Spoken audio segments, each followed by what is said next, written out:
Greetings everyone, and Grade here with another Age of Mythology Replay. Scroll on the bottom or just right side as the blue Odin. We've got Panther with a capital 1 and lowercase 3. Scroll on the left side as the red Loki. We've got Goro King. This is a live game, and I may have accidentally hit the pause button, my apologies. But this is a live game, which means I have no idea how this would go. When it comes to relics on the map, we do have the Pandora's box. I recommend you should open it. Makes your myth units cost 20% less favor. We got Head of Ophies, increase your building line size by 8, which is not great, but okay. It's situationally good. It's better for those who are more attentive and aware of what's on the minimap. We got Tail of Cerberus, which will give your myth units a faster recharge time. Very fun indeed. If you get that relic, you may want to change what gods you want to age up for. And Villager Health Regen, that came quite nice. It's a live game. This game I actually did have to wait for a countdown before I actually start viewing it, so I may not have a whole lot of fast forward time where I can skip through the initial economic parts. Either way, I got the Berserk advance way forward, scouting around. Predator. That dwarf is a spy. And yep, the fast forwarding has ended. So we're going to view all the economic deeds and misdeeds. Red's getting a little bit of wood as well as a decent amount of gold. Over here, we got mostly just gold and some delicious hippopotami. And his ox cart is on the wood deposit. While this one is getting the straggler in between the gold and the wood. And look combine the two. We got a goat here. Goats are the goat.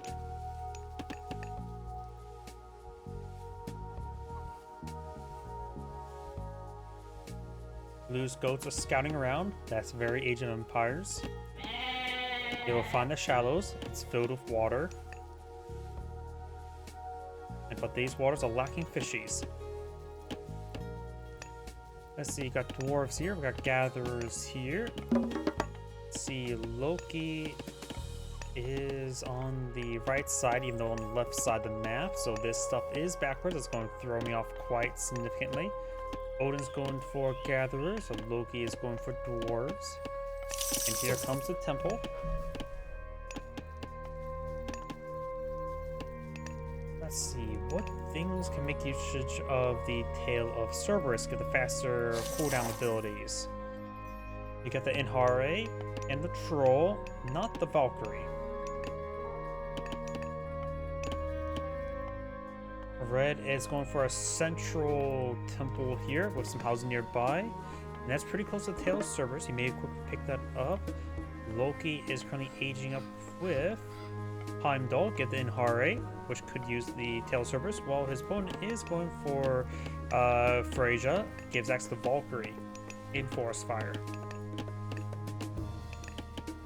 While Heimdall gives access to the Inhare as well as, was it Undermine? And he will pick up the relics, so he will make use of the Tail of Cerberus. Here is another, not Jarl, what's I'm looking for? Perseer. Longhouse now being pulled in field, and Hari advancing. You can see here his initial attack is the charge attack. He toots his horn. And nice little damage increase, but you gotta be careful about these heroes. He hasn't aged up yet, so he was at 0.8 damage, now he's at 8.8 damage. Multiple long houses being pulled in field, so throwing Axeman's wouldn't be that bad. There's the Undermine. Takes out that one structure. This one will be destroyed as well, delaying the longhouses. Very, very nice.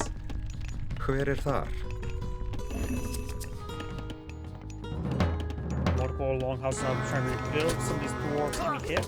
He could garrison the sentry tower. Of course, it has no defensive arrow. He managed to shove the entire ox cart up there as well. Very impressive. There's the longhouse. He needs some throwing axemans. Sentry may go down. And Hari getting a little too split apart, taking severe damage here. Red has some throwing axements as well. You can counter throwing axements with throwing axements as well as raiders.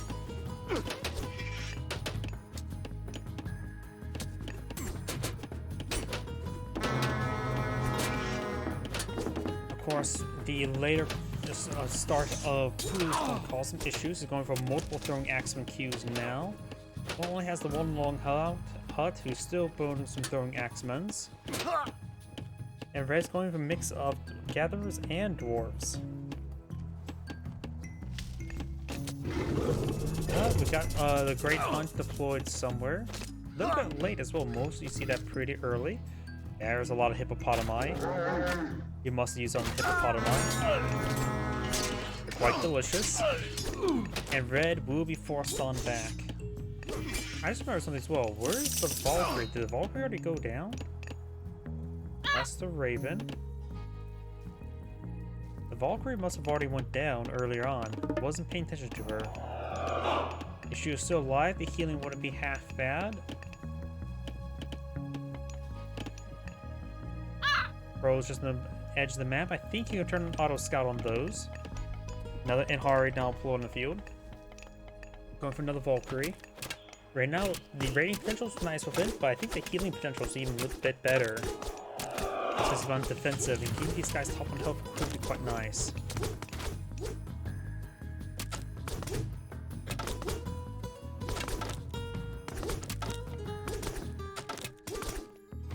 Blue, if he was paying close enough attention, he could have thrown some throwing axes against the throwing axemen. Now got a raider. Yeah. There's the Valkyrie. Should just be a little bit defensive with her and decide to heal everybody up. She'll pay for herself pretty quickly. Another longhouse now being put on the field. Mason, since he's seeing some more of the raiders, maybe some Erdmen wouldn't be half bad. Some spearmen.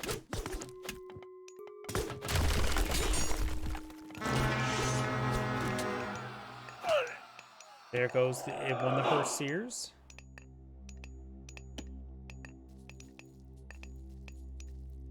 Looks like Red still has initial Ulfsark. Blue has lost his initial Ulfsark.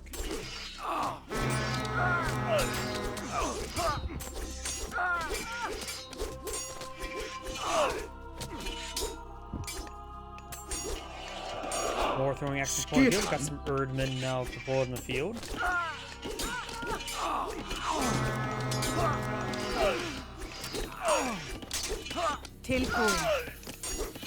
The fight's going either way, but I think Blue should just come out ahead. He's just pulling out a little bit more quality.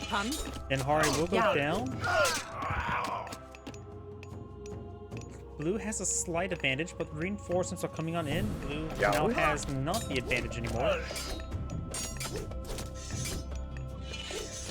Blue needs to fall back a little bit there.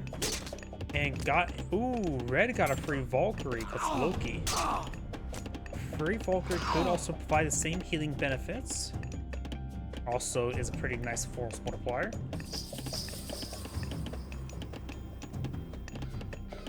Loki can get even myth units that he can normally not usually get, like Draugrs and Valkyries. He usually has to select between either Trolls or Inhari.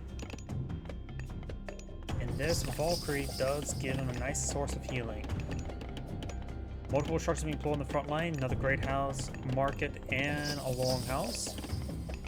Blue does have 4 barracks, but it's not really making use of them. Needs more income.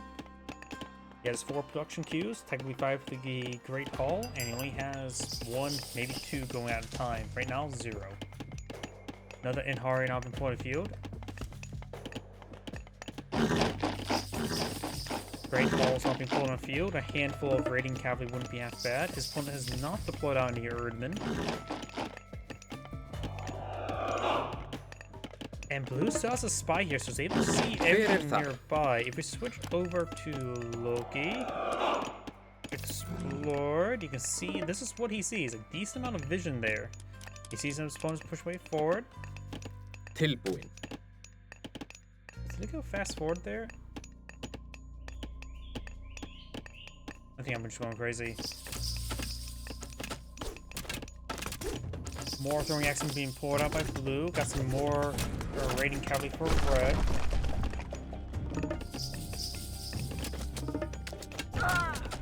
One of the Arseers to go down. This gold deposit almost completely consumed, and he has no other safe gold deposit. He will have to venture on onto the map.